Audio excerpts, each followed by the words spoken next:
The 19th General Chapter of the Comboni Missionaries started on the 1st of June and ended on the 1st of July. And of course, this chapter was quite important because it coincided with the coming of COVID. So it was supposed to be last year in September, but because it was not possible for many people to travel, it was postponed to June this year. And so it's a moment of thanking God that finally we were able to have this chapter.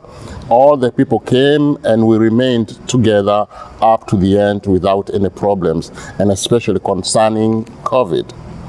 Now, one of the things that touched me as a person who came to the chapter for the first time is the people who came to this chapter.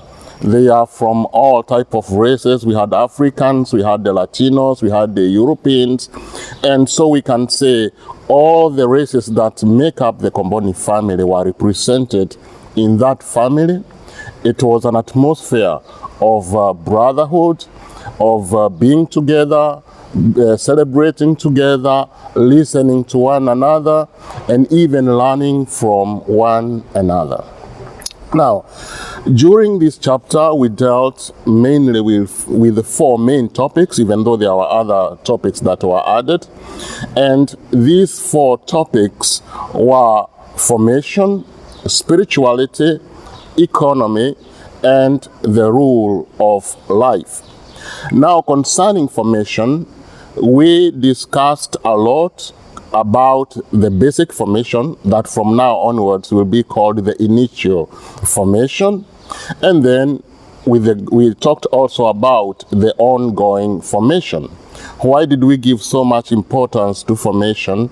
Because formation is the source of a Comboni missionary identity.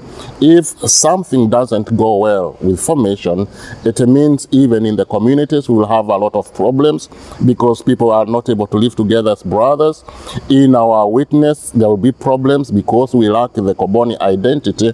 And so we discussed it in depth, and the chapter came up with the resolutions concerning formation that of course will be shared once the chapter acts are published.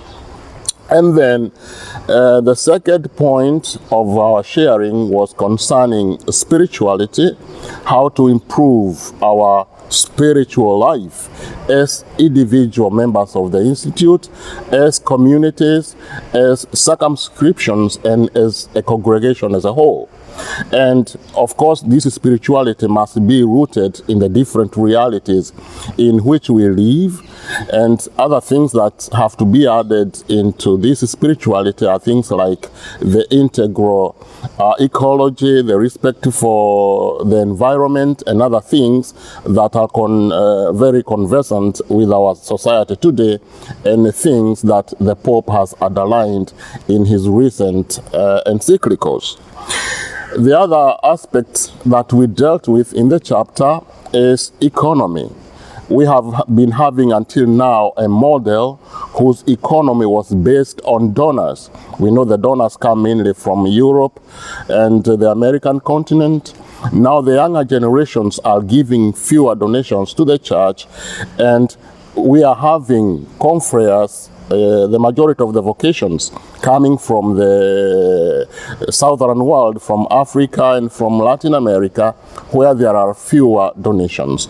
So we have been having difficulties in the economic field, and so we discussed at this point to try and have self-sustaining missions, which may include also investments on the level of circumscriptions, so that people can generate income that will be used for the mission.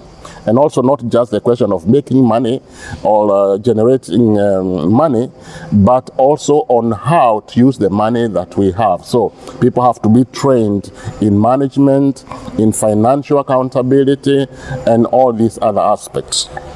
And the fourth aspect that we dealt with is the rule of life. We know that the rule of life has been there for more than 4 decades. It was never modified, but the reality has changed over time. And so there was the need to to adapt the language of the rule of life and also certain regulations to the modern times and to the requirements of our time.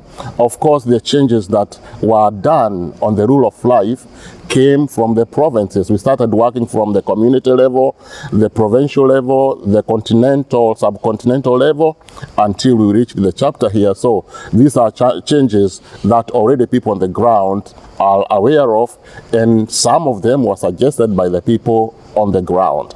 Of course, apart from these 4 points, there were several other few issues here and there that were discussed in the chapter. Of course, now we have a committee that was charged with making the final copy of the chapter acts, and once they have been made and sent to the provinces, then we'll have the phase of implementation. And of course, the chapter alone is not the end. We may make very good resolutions in the chapter, but if we fail in the phase of implementation, then the chapter may be wasted. Therefore, we are looking forward also, as the chapter was very successful, we are looking forward also to a period of implementation that will be equally positive, so that whatever came out of the chapter may be implemented in the ground, starting from the individual confrere, community, circumscription, continent, and in the whole institute.